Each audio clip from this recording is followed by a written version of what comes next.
Welcome to part 3 of the barbed wire rabbit hole. If you were with me for parts 1 and 2, you know that all it took was a question about a museum display on barbed wire to send me down such a deep rabbit hole that I couldn't cover it in one video.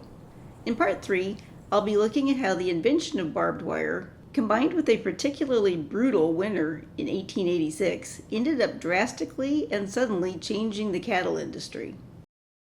The primary method for raising cattle throughout most of the early to mid-1800s was for small groups of cowboys to band together and consolidate the herds. They would then stay together and use the common use land to graze the cattle. They'd stay in the north for the summer heat and then move the herd south as the colder winter weather set in. Many Native American tribes followed a similar path, as they followed herds of bison.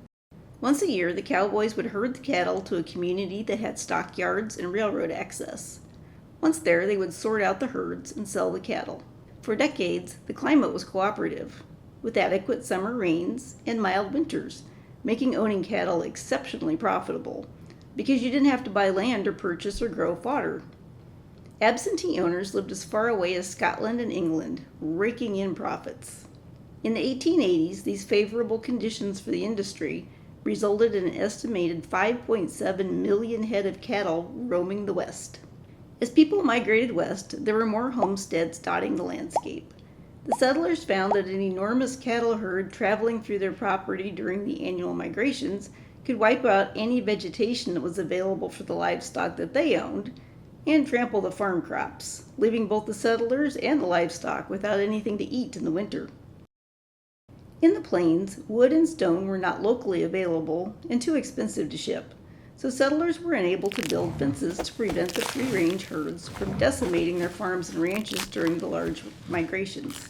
But in the 1880s, the newly invented product of barbed wire was being manufactured by as many as 150 different companies, making it plentiful and affordable. Homesteaders now had a way to affordably fence in large farms to protect them from the massive free-range herds.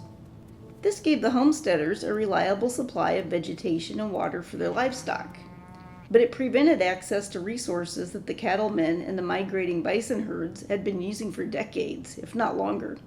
The Native Americans referred to barbed wire as the devil's rope. Tensions started to boil over. Some cattlemen cut fences and herded the cows through the settlers' property. Some cattlemen tried to scare new homesteaders off the land by intimidating them or burning them out. In many instances, law enforcement sided with the ranchers who had long been part of the local community. In Texas, a group of ranchers called the Panhandle Stock Association decided to protect their land from the annual incursion of all the northern herds in the winter. They did this by creating a broken line of fences that extended all the way across the entire Texas Panhandle, even across public land, creating a line of fencing that ranged almost 200 miles.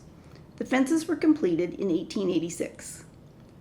Prior to the invention of barbed wire, the cost of doing that would have been insurmountable.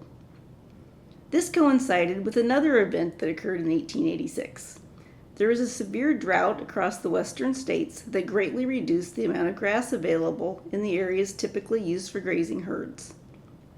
Following the difficult summer months, the winter of 1886 turned out to be extremely cold, with an unprecedented series of blizzards sweeping through.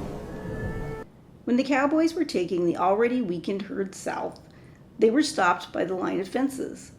When the cattle came up against the fence, they stopped and ended up freezing to death. Millions of cattle were lost, with the total loss estimated at being 90% of the total cattle from the northern ranges. This event came to be known as the Big Die-Up, and it effectively ended large-scale free-range cattle operations. This terrible tragedy resulted in some changes. Texas outlawed building fences across public land, and the fences built by the Panhandle Stock Association that were not on private property were torn down. The cattle industry changed overnight, with smaller scale operations proliferating. In these ranches, the cattle stayed in one place in fenced pastures, and the ranchers raised crops so that there was fodder available for winter feeding. With these changes, a large number of the cowboys that had spent their lives roaming the West with the cattle herds were unable to find work. As more and more families moved west and homesteads popped up along the landscape, the end of the open range was inevitable. I'd heard of range wars, but I thought the end of the open range was a long, drawn-out process. I had no idea that the combination of mass-produced barbed wire, a drought, and a brutal winter killed 5 million head of cattle in a single event.